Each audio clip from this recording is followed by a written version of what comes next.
EA Sports. It's in the game. You know who else is in the game? Internet butthole trolls who curse like sailors and know my mother. What cheaters they are! Oh, the sizes of that!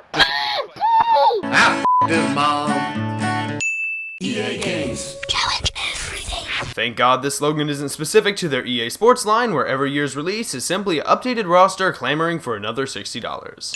Maybe if 66 to 75% of EA's typical game budget wasn't focused in the marketing department, we'd actually have new features, better gameplay, and more original releases.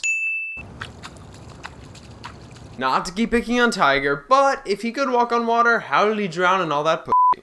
In a lack of self-awareness department, EA Sports thought that their releases were good enough to take the time out of their workday to make this shitty video.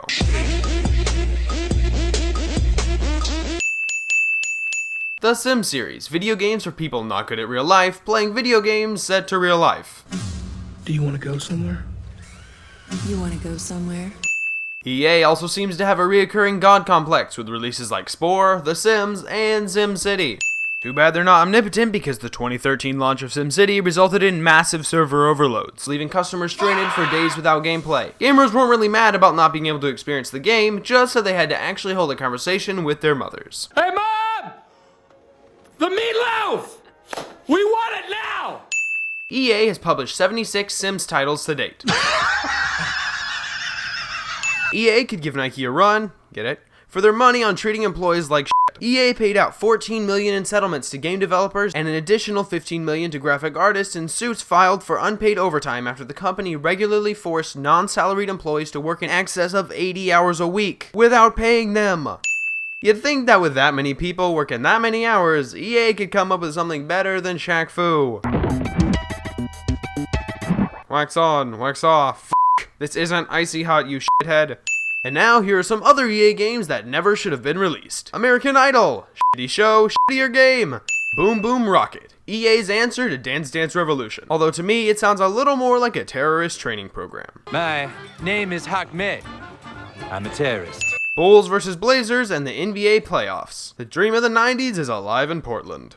Screwball, a pinball game based off Motley Crue. Unless it also comes with a line of blow-in strippers, no thanks. Powermonger, a strategy-based game that really seems like it was foreshadowing how EA currently handles business. Michael Jordan, Chaos, and Windy City. Apparently, MJ had the balls to fight crime in Chicago. And Light Bright, the shitty game where you put small pegs on a board. Yes, that was an activity they actually made into a game. Buying a game from EA with all their in-game DLC is like playing just the tip. It definitely gets you started, but if you want to finish, you're gonna have to go all in. Are you gonna pay for your lunch? Just the tip. You know the old saying, the customer's always right? Apparently, EA opts for give us your money and f**k off. Got charged twice for Battlefield 3 and want a refund? You pay me. Banned from online play? You pay me. Your $60 SimCity doesn't work?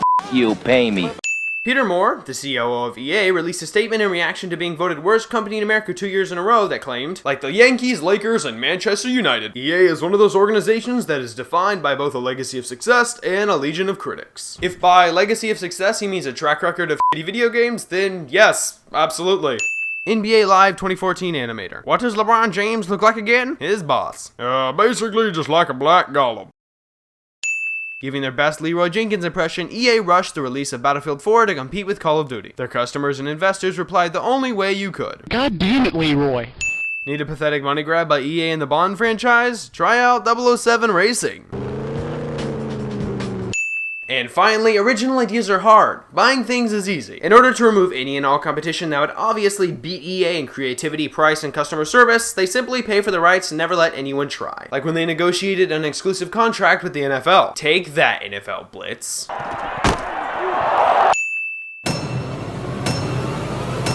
Bonus!